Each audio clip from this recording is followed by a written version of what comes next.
humblemud.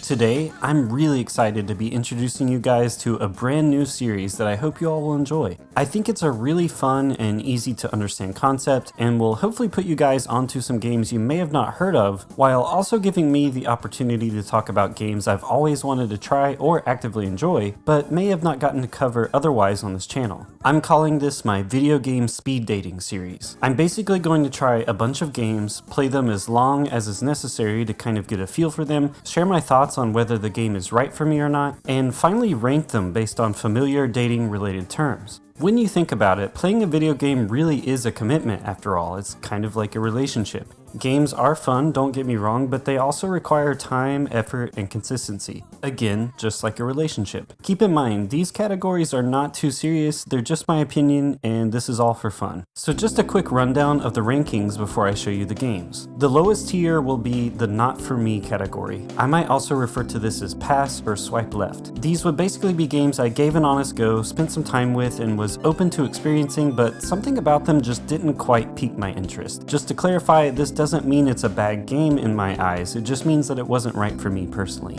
The next tier will be second date. These are games that I need a little more time with before I can make a judgment on what our relationship will become. Because while the first impression was mostly good and showed a lot of promise, there were a couple quirks and potential red flags that might be a problem later down the line. The third tier is Fling. This is a game that seems like a lot of fun. I could see myself spending some time with it and making some memories with it, but I don't know if I'm going to see it all the way through to the end necessarily. I might put 5, 6, 8 hours into it, enough for me to say I think it's a good game, but I could see myself maybe losing interest once that initial excitement wears off. The fourth tier is Friends with Benefits. This is that game that you revisit and jump back into every now and then for some fun over the course of a long period of time. For me, this would be something like Earth Defense Force or Nintendo Land, as I've played these games a lot off and on over the course of this year. Whenever the feeling strikes, I hit these games up. The fifth tier, which is what I think a lot of us strive for, is Relationship. This is a game that I just am enamored with and really enjoy right off the bat. I could easily see myself playing this game from start to finish. Simple enough, right?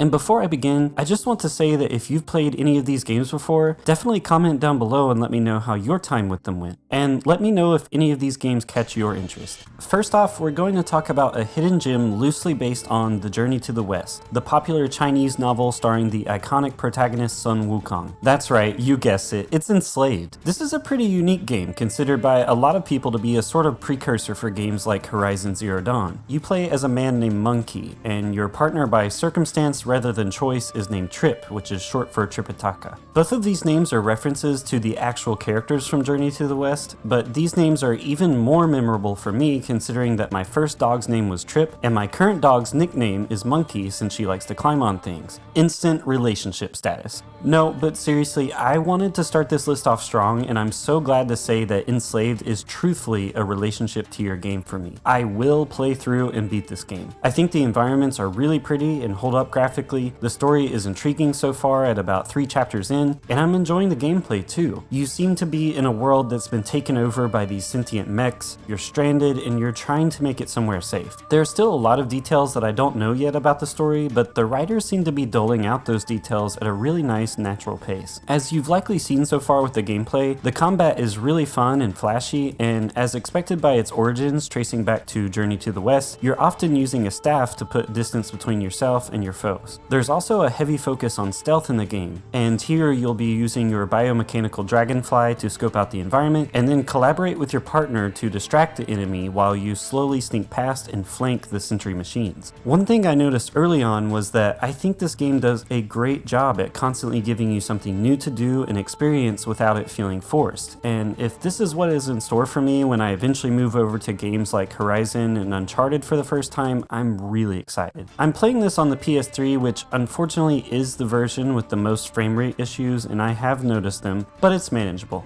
I didn't grow up with a PS3, so a lot of these games are completely new to me, and luckily this has just enough of that 7th gen jank that it's charming. Really pleasantly surprised with this one, don't sleep on it. Before we jump on to other platforms, let's keep it on the PS3. The next game I clawed my way into was X-Men Origins Wolverine. This game has gotten a ton of recent retrospective praise since Hugh Jackman's been on the mind of a lot of people lately thanks to the Deadpool and Wolverine movie that dropped earlier this year. Never trust a guy named Trickster.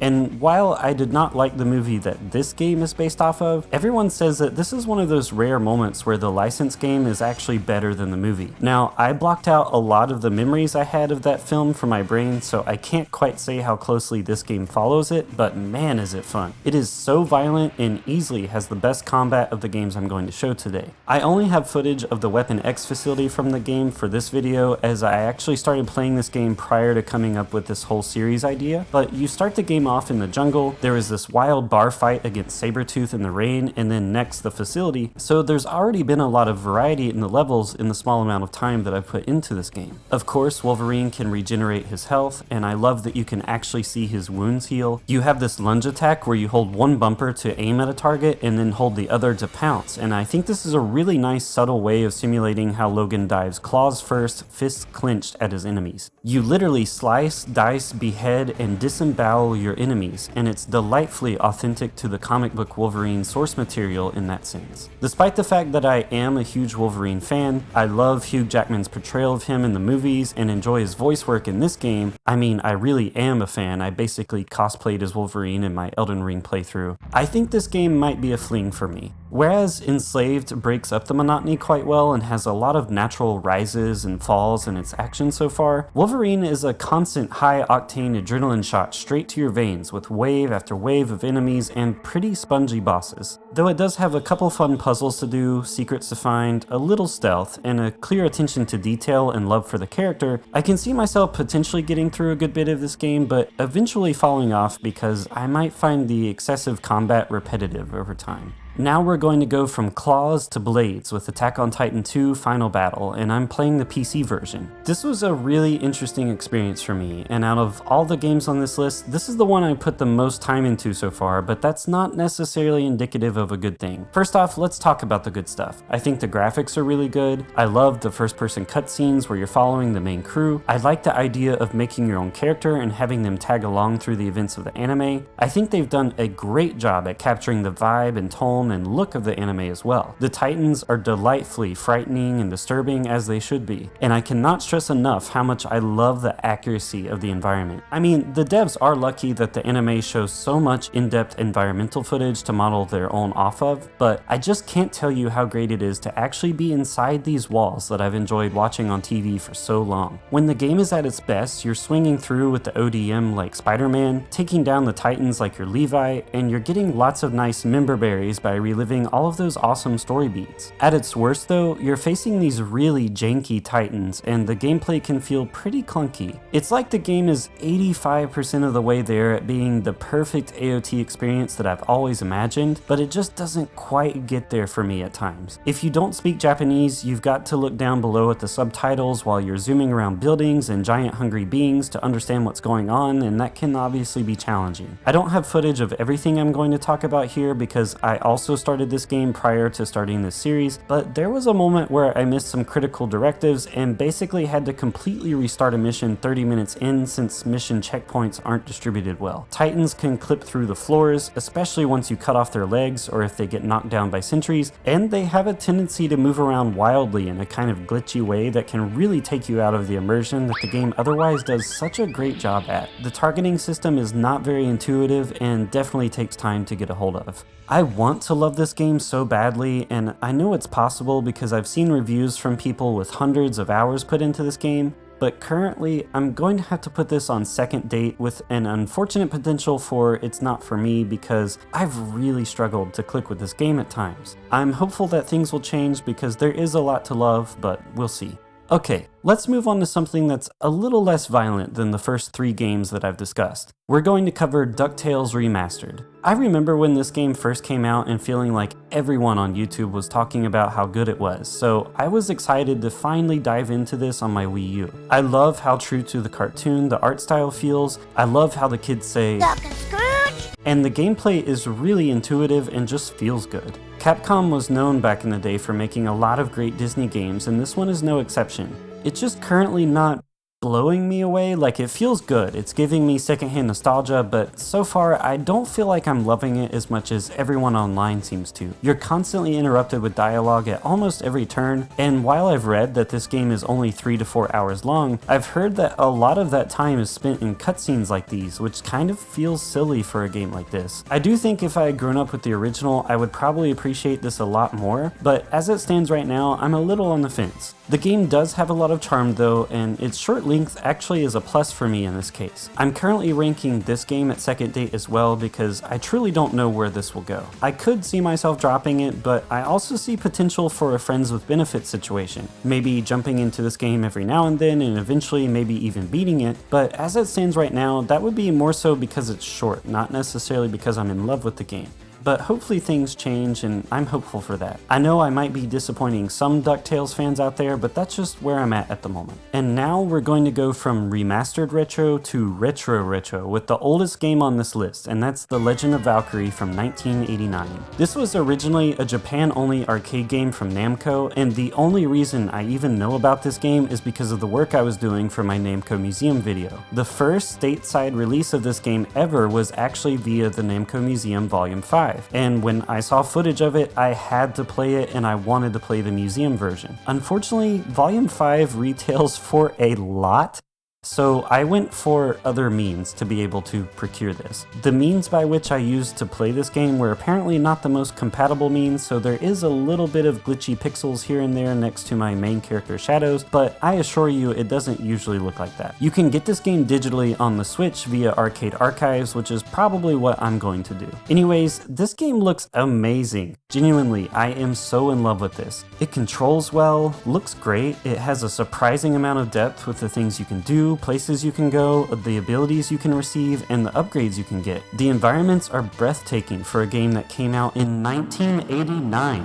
only a year after Super Mario Bros. 2 on the NES, and you can tell that they were super proud to show off the scaling abilities and parallax scrolling this game has with the background environments and how the game zooms in and out when your character flies towards the screen. The gameplay is pitch perfect in my opinion and feels like a cross between Gauntlet and Pocky and Rocky. It's an arcade game, but it doesn't seem to be a quarter muncher. It's not unnecessarily difficult, and even if you do die, you just press start to simulate putting in another quarter and you'll respawn. Also, the wind spirit that guides you through the various locations in this game is green. This game is a love at first play relationship. I think Legend of the Valkyrie is a game I may beat perhaps even before this video comes out. This game so far is honestly sitting right up there for me with titles like Galaga, Street Fighter 2, and Space Harrier as an arcade classic. Speaking of Space Harrier, Yu Suzuki, the creator of that game and other classic arcade titles like Hang On and Outrun, as well as the cult classic Shenmue series, set out to make a new arcade game that would release in 2022. This is a game you'll know pretty quickly if you love or hate. Perhaps a spiritual successor to Space Harrier, Yu Suzuki brought us Air Twister, which looks like it's straight from the Sega Saturn or Dreamcast era.